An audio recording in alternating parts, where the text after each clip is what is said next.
तीन साधु और एक विधवा औरत। अध्याय एक। अंधकार में गिरी नारी। बहुत समय पहले की बात है। एक सुदूर गांव था जिसका नाम था शांतिपुर। यह गांव पहाड़ों और घने जंगलों से घिरा हुआ था। यहाँ के लोग सीधे साधे थे, खेतीबाड़ी करके जीवन यापन करते थे। हालांकि गांव का नाम शांतिपुर था, लेकिन वहाँ की गलियों में शांति कम और कड़वाहट ज्यादा थी। यह गांव अंधविश्वास और सामाजिक कुरीतियों में जकड़ा हुआ था। इसी गांव में रहती थी एक स्त्री जिसका नाम था सुमित्रा। सुमित्रा एक विधवा थी। उसके पति की मृत्यु हुए 3 वर्ष बीत चुके थे। जब उसके पति हरिप्रसाद की बीमारी से मौत हुई, तब से उसके जीवन में सिवाय आंसुओं और तानों के कुछ भी नहीं बचा था। हरिप्रसाद गांव के एक साधारण किसान थे। उनका घर छोटा सा था, मगर उसमें सुमित्रा के साथ उनका प्यार और आपसी समझदारी बसती थी। मगर जैसे ही हरिप्रसाद की मृत्यु हुई, सुमित्रा का संसार अंधकार में डूब गया। गांव वाले उसे एक अशुभ स्त्री मानने लगे। गांव की औरतें उसके साथ उठने बैठने से कतराती। पुरुष उसे तानों और अपमान से नवाज। बच्चों को कहा जाता कि सुमित्रा के घर के पास भी ना जाए। हर सुबह जब सुमित्रा गांव के कुएं पर पानी भरने जाती तो औरतें आपस में फुसफुस, देखो ये अभागन आ गई, जिसके पांव जहां पर जाते हैं वहां कुछ अशुभ ही होता है। सुमित्रा ने कई बार इन तानों को अनसुना करने की कोशिश की, मगर उनकी बातों के कांटे उसके दिल को चीरते रहे। रातें उसके लिए और भी कठिन होती हैं। जब पूरा गांव गहरी नींद में सो जाता, सुमित्रा आंगन में बैठकर आसमान की ओर देखती। चांद की चांदनी उसकी आंखों में आंसू भर देती। वह अक्सर अपने पति की तस्वीर के आगे दीप जलाकर रोती और भगवान से पूछती, आखिर मैंने कौन सा पाप किया है जो मेरा जीवन इस तरह नर्क बन गया। कई बार उसने गांव छोड़कर जाने की भी सोची, मगर कहाँ जाती। उसके माता पिता बहुत पहले ही चल बसे थे। भाई बहनों ने उसके विधवा होते ही मुंह फेर लिया। एक दिन जब सुमित्रा अपनी टूटी फूटी झोपड़ी के बाहर बैठी थी, तभी उसने देखा कि गांव के बाहर वाले रास्ते पर 3 साधु चले आ रहे हैं। वे सफेद दाढ़ी वाले, भगवा वस्त्र पहने हुए थे। उनके चेहरे पर तेज था, मगर आंखों में एक अजीब सा रहस्य झलक रहा था। गांव वालों ने उन साधुओं को देखते ही उनके चारों ओर घेरा बल लिया। सभी ने उनके पांव छुए और आशीर्वाद मांगा। गांव के मुखिया ने साधुओं से विनती की, महाराज कृपया हमारे गांव में कुछ दिन रुके, हमें आपका आशीर्वाद चाहिए। साधुओं ने गांव में रुकने के लिए हामी भर दी, लेकिन फिर उनकी नजर सुमित्रा पर पड़ी। उनमें से सबसे वृद्ध साधु ने सुमित्रा को देखते ही कहा, ये स्त्री दुख से घिरी है, मगर इसके भाग्य में कुछ अनोखा लिखा है। गांव वाले ये सुनकर चौंक गए। उन्हें विश्वास नहीं हो रहा था कि वही सुमित्रा जिसे वे अशुभ मानते थे, उसके भाग्य में कुछ खास हो सकता है। सुमित्रा खुद भी हैरान थी। उसके मन में सवाल उठे, आखिर यह साधु कौन है और मेरे भाग्य के बारे में ऐसा क्यों कह रहे हैं। तीनों साधु गांव के बीचों बीच स्थित एक पुराने मंदिर में ठहरे। यह मंदिर वर्षों से वीरान पड़ा था, मगर साधुओं के आते ही वहां रौनक लौट आई। गांव वाले उन्हें देखने के लिए रोज वहां पहुंचते और उनके प्रवचनों को सुनते। सुमित्रा भी मंदिर के बाहर खड़ी होकर साधुओं की बातें सुनती, लेकिन गांव के लोग उसे भीतर जाने नहीं देते थे। एक दिन जब सभी लोग प्रवचन सुन रहे थे, तब सबसे वृद्ध साधु ने कहा, हर व्यक्ति के जीवन में दुख आते हैं, लेकिन केवल वही व्यक्ति अपने भाग्य को बदल सकता है जो अपने भीतर छिपे रहस्य को पहचान ले। सुमित्रा को यह सुनकर अजीब लगा। वह सोचने लगी, क्या मैं अपने दहक को दूर कर सकती हूँ? क्या मैं भी अपने भाग्य को बदल सकती हूँ? 3 साधु कौन थे? तीनों साधु साधारण व्यक्ति नहीं थे। उनकी आंखों में गहरी समझ थी और उनके शब्दों में अपार शक्तिवन। पहले साधु का नाम था ज्ञानानंद। वे आध्यात्मिक ज्ञान के झाता थे। उनका कहना था कि दुनिया में कोई भी दहक तब तक समाप्त नहीं हो सकता जब तक मनुष्य स्वयं को नहीं पहचान लेता। तो दूसरे साधु का नाम था कमानंद। वे कर्म के सिद्धांत को मानते थे। उनका कहना था कि भाग्य से बड़ा केवल कर्म होता है।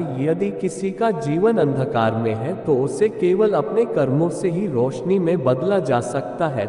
तीसरे साधु का नाम था ध्यानानंद। वे साधना और ध्यान के मार्ग पर चलते थे। उनका कहना था कि आत्मा को शांत करके करके मन को नियंत्रित करके कोई भी व्यक्ति अपने दुखों से मुक्ति पा सकता है। रात के समय जब गांव वाले अपने घर चले गए तो सुमित्रा मंदिर के पास आई। उसे विश्वास नहीं हो रहा था कि तीनों साधु सच में उससे मिलना चाहते हैं। जैसे ही वह मंदिर के अंदर पहुंची, तीनों साधु उसकी ओर देखने लगे। कुछ देर तक कोई कुछ नहीं बोला। फिर ज्ञानानंद बोले, तुम हमें क्यों ढूंढ रही हो पुत्री? सुमित्रा कांपते हुए बोली, मुझे कुछ समझ नहीं आता, मैं बस ये जानना चाहती हूँ कि मेरे जीवन में इतना दहक क्यों है, मैंने किसी का क्या बिगाड़ा है? तीनों साधु मुस्कुराए। कमानंद ने कहा, दुनिया में कोई भी दुख बिना कारण नहीं आता। तुमने अपने पूर्व जन्मों में जो किया है उसका ही परिणाम तुम्हें इस जन्म में मिला है। लेकिन घबराओ मत, क्योंकि हर कर्म को नए कर्मों से बदला जा सकता है। सुमित्रा ने आंखें भरते हुए पूछा, क्या मैं अपना भाग्य बदल सकती हूँ? ध्यानानंद ने धीरे से उत्तर दिया, हाँ, लेकिन उसके लिए तुम्हें परीक्षा देनी होगी। क्या तुम तैयार हो? सुमित्रा ने बिना कुछ सोचे जवाब दिया, मैं तैयार हूँ। तीनों साधु एक दूसरे की ओर देखने लगे। ये देखकर ऐसा लग रहा था जैसे वे किसी रहस्य को जानते हो। ज्ञानानंद ने कहा, तो फिर कल सूरज उगने से पहले तुम जंगल के पास वाले पीपल के पेड़ के नीचे आओ, वहां से तुम्हारी यात्रा शुरू होगी। सुमित्रा को कुछ समझ नहीं आया, मगर उसने सिर हिलाकर हामी भर दी। गांव में फैली अफवाह। अगले दिन गांव में ये खबर आग की तरह फैल गई कि तीनों साधुओं ने सुमित्रा को जंगल में बुलाया है। गांव के लोग आपस में चर्चा करने लगे, क्या ये साधु इसे कोई वरदान देने वाले हैं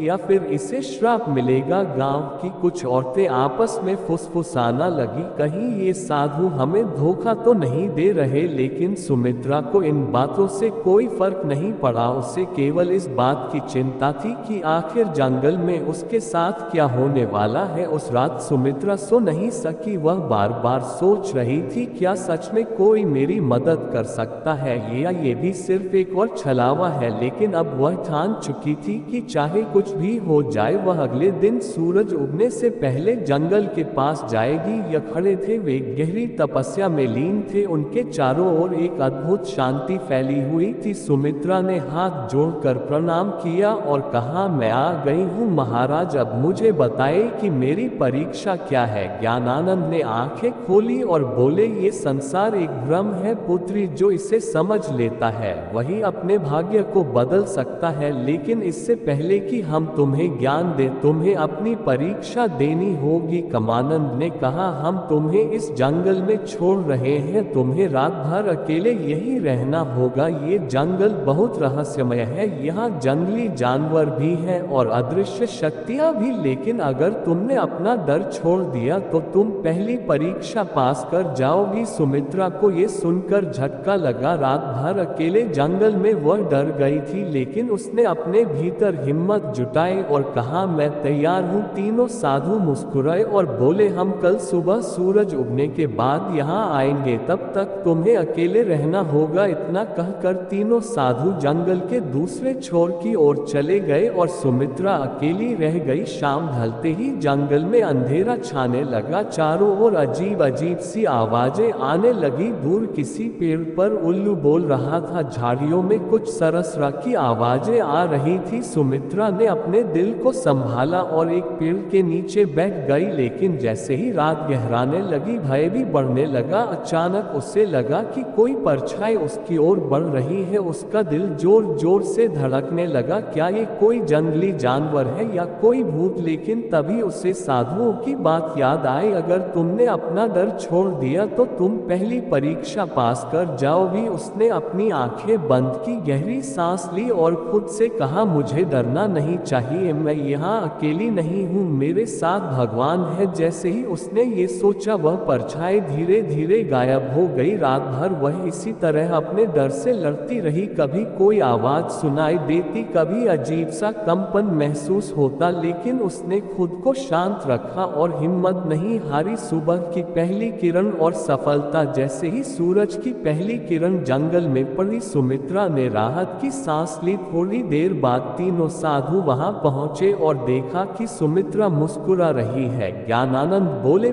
तुमने अपनी पहली परीक्षा पास कर ली, तुमने डर को जीत लिया, अब तुम्हारे जीवन में बड़ा बदलाव आने वाला है। सुमित्रा की आंखों में आशा की चमक थी। वह समझ गई थी कि डर केवल हमारे मन में होता है और जब हम उसका सामना करते हैं तो वह खुद ही समाप्त हो जाता है। सुमित्रा की पहली जीत जंगल में भय से भरी रात बिताने के बाद सुमित्रा की आंखों में अब डर की जगह आत्मविश्वास था। जब सूरज की पहली किरणें जंगल की शाखाओं से छनकर उसके चेहरे पर पड़ी तो उसने महसूस किया कि वह पहले से कहीं अधिक शांत और मजबूत हो चुकी थी। तीनों साधु मुस्कुरा रहे थे। ज्ञानानंद बोले, पुत्री, तुमने पहली परीक्षा पास कर ली, अब तुम तैयार हो दूसरी परीक्षा के लिए। सुमित्रा ने विनम्रता से सिर झुकाया और कहा, मैं तैयार हूँ महाराज। तीन साधुओं का रहस्य। तीनों साधु सुमित्रा को लेकर एक पहाड़ी के ऊपर बने एक पुराने मंदिर में गए। यह मंदिर देखने में साधारण था लेकिन वहां एक अजीब सी ऊर्जा महसूस हो रही थी। जैसे ही सुमित्रा ने मंदिर के द्वार पर कदम रखा, उसे अपने शरीर में एक हल्की कंपन महसूस हुई। तभी ध्यानानंद ने कहा, अब समय आ गया है कि हम तुम्हें अपने वास्तविक स्वरूप के बारे में बताएं। सुमित्रा चौंक गई। आपका वास्तविक स्वरूप? ज्ञानानंद ने अपनी आंखें बंद की और अचानक उनके शरीर से एक तेज प्रकाश निकलने लगा। उसी क्षण कमानंद और ध्याना भी प्रकाश से घिर गए। कुछ ही क्षणों में उनके सामने साधारण मनुष्यों के बजाय तीन दिव्य प्राणियों की आकृतियां खड़ी थी। वे देवता थे। सुमित्रा विस्मय से देखती रह गई। वह कुछ कह ही नहीं पाई। कमानंद बोले, हम साधारण साधु नहीं हैं पुत्री, हम तीनों ब्रह्मा, विष्णु और महेश के दूत हैं और इस पृथ्वी पर कुछ विशेष उद्देश्यों के लिए आए हैं। ध्यानानंद आगे बोले, हमें आदेश मिला था कि हम किसी ऐसे व्यक्ति की परीक्षा ले जो सच्चे मन से अपने भाग्य को बदलना चाहता हो और हमने तुम्हें चुना। सुमित्रा की आंखों में आंसू आ गए। उससे अब समझ में आ रहा था कि यह साधु कोई आम संत नहीं थे। दूसरी परीक्षा त्याग और समर्पण। ज्ञानानंद ने कहा, तुमने डर पर विजय पा ली, लेकिन अब तुम्हें एक और परीक्षा देनी होगी, त्याग की परीक्षा। सुमित्रा ने पूछा, क्या त्याग करना होगा? कमानंद बोले, तुम्हें अपने सबसे प्रिय वस्तु का त्याग करना होगा वही वस्तु जिससे तुम्हारा सबसे अधिक लगाव हो। सुमित्रा सोच में पड़ गई। उसके पास वैसे भी कुछ नहीं था, मगर फिर उसे अपने पति की तस्वीर याद आई। हरिप्रसाद की मृत्यु के बाद वही एक चीज थी जिससे वह खुद को जोड़कर रखती थी। जब भी वह दुखी होती उस तस्वीर को देखती और अपने पति को याद करती। उसने धीरे से पूछा, क्या मुझे अपने पति की तस्वीर छोड़नी होगी? ध्यानानंद बोले, अगर वही तो तुम्हारी सबसे प्रिय वस्तु है तो हाँ, लेकिन याद रखो, सच्चा त्याग तभी होता है जब वह स्वेच्छा से किया जाए। अगर तुम इस परीक्षा के लिए तैयार नहीं हो तो हम तुम्हें बाध्य नहीं करेंगे। सुमित्रा के मन में संघर्ष शुरू हो गया। क्या वह अपने पति की अंतिम निशानी को छोड़ सकती है? उसने कुछ देर सोचा और फिर कहा, अगर मेरे जीवन को बदलने के लिए यह आवश्यक है तो मैं तैयार हूँ। तीनों साधु मुस्कुरा उठे। तो जाओ और अपनी सबसे प्रिय वस्तु को गांव के तालाब में प्रवाहित कर दो। त्याग का क्षण। सुमित्रा गांव वापस आए और अपनी झोपड़ी में गई। वहां एक पुराने संदूक में वह तस्वीर रखी हुई थी। उसने कांपते हाथों से उसे उठाया और तालाब की ओर चल पड़ी। गांव के कुछ लोग उसे ऐसा करते देख रहे थे। वे आपस में बातें कर रहे थे, अब ये पागल हो गई है, अपने पति की तस्वीर क्यों फेंक रही है? लेकिन सुमित्रा ने उनकी बातों पर ध्यान नहीं दिया। उसने धीरे से तस्वीर को पानी में प्रवाहित कर दिया। जैसे ही तस्वीर पानी में डूबी, उसे महसूस हुआ कि उसके दिल का सारा भार भी पानी में समा गया है। अब वह हल्का महसूस कर रही थी। दूसरी परीक्षा सफल। जैसे ही वह वापस जंगल में पहुंची, तीनों साधु वहां खड़े थे। ज्ञानानंद बोले, पुत्री, तुमने त्याग की परीक्षा भी पास कर ली। अब तुम उस बंधन से मुक्त हो चुकी हो जो तुम्हें अतीत से जोड़कर रखता था। सुमित्रा को अब सच में लगने लगा कि उसका जीवन बदल रहा है। ध्यानानंद बोले, अब तुम्हारी अंतिम और सबसे कठिन परीक्षा बाकी है। सुमित्रा ने सिर झुका लिया, मैं तैयार हूँ महाराज। तीसरी और सबसे कठिन परीक्षा। सुमित्रा ने भय और त्याग की परीक्षा पास कर ली थी। अब वह पहले से कहीं अधिक मजबूत और आत्मविश्वास महसूस कर रही थी, लेकिन उसे नहीं पता था कि उसकी सबसे कठिन परीक्षा अभी बाकी थी। तीनों साधु मंदिर के भीतर खड़े थे। जब सुमित्रा वहां पहुंची तो ज्ञानानंद ने गंभीर स्वर में कहा, पुत्री, अब तुम्हारी अंतिम परीक्षा का समय आ गया है। सुमित्रा ने सिर झुका कर कहा, मैं तैयार हूँ महाराज। ध्याना बोले, ये परीक्षा तुम्हारी आत्मा की परीक्षा है। तुम्हें ये सिद्ध करना होगा कि तुम केवल अपने लिए नहीं बल्कि दूसरों के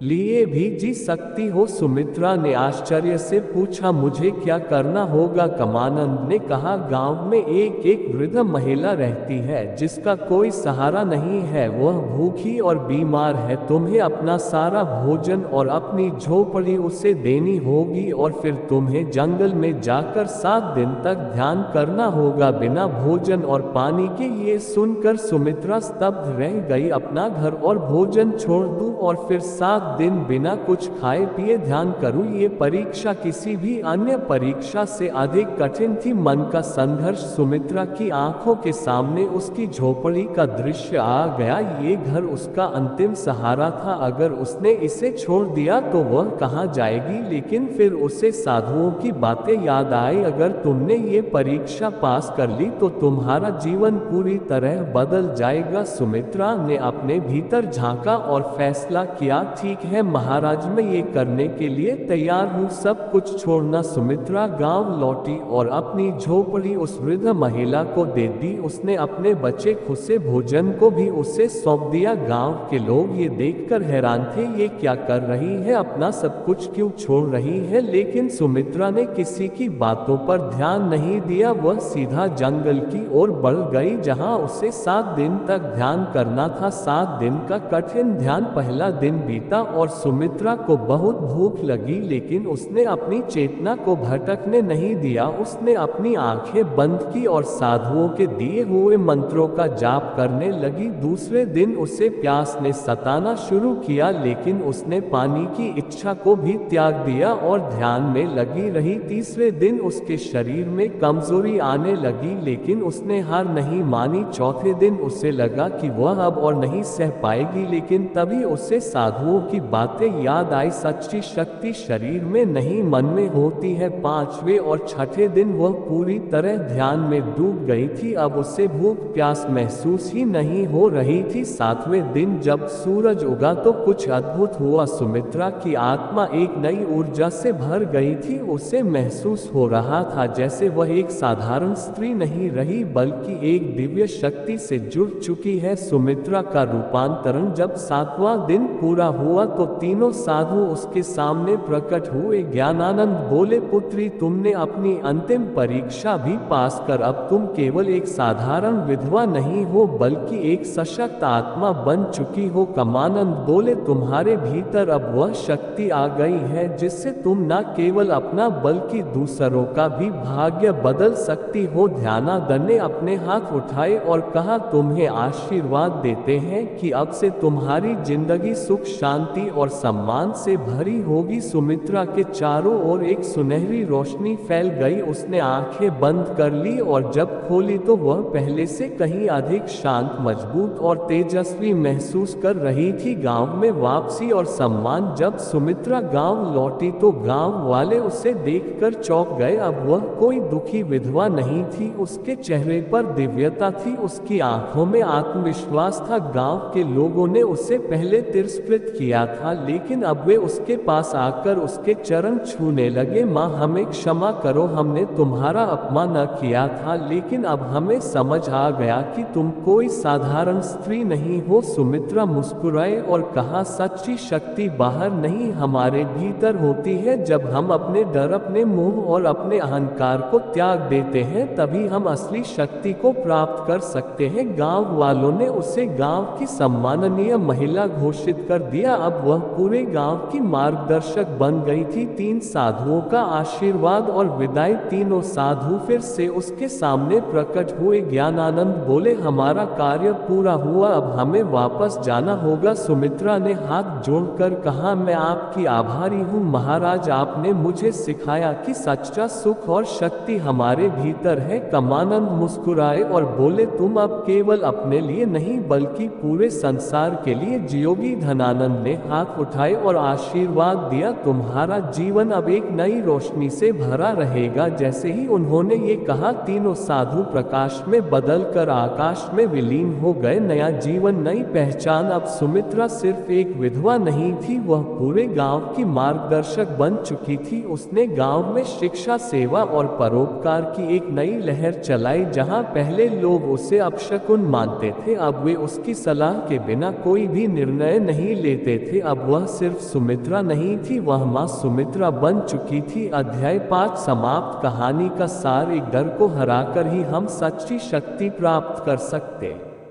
हैं। 2 त्याग और समर्पण से जीवन में नई ऊंचाइयां मिलती है। सच्चा परिवर्तन बाहर से नहीं भीतर से आता है। चेर जो खुद को बदल सकता है वह पूरे समाज को बदल सकता है। अंतिम शब्द। 3 साधु और विधवा सुमित्रा की यह कहानी हमें सिखाती है कि हमारा भाग्य हमारे हाथ में है। यदि हम अपने डर, अपने मोह और अपने अहंकार को त्याग दें तो हम जीवन में कुछ भी हासिल कर सकते हैं। आपको ये कहानी कैसी लगी? अगर आपको 3 साधु और एक विधवा की यह प्रेरणादायक और रोचक कहानी पसंद आई हो तो हमारे चैनल को जरूर सब्सक्राइब करें। आपकी राय हमारे लिए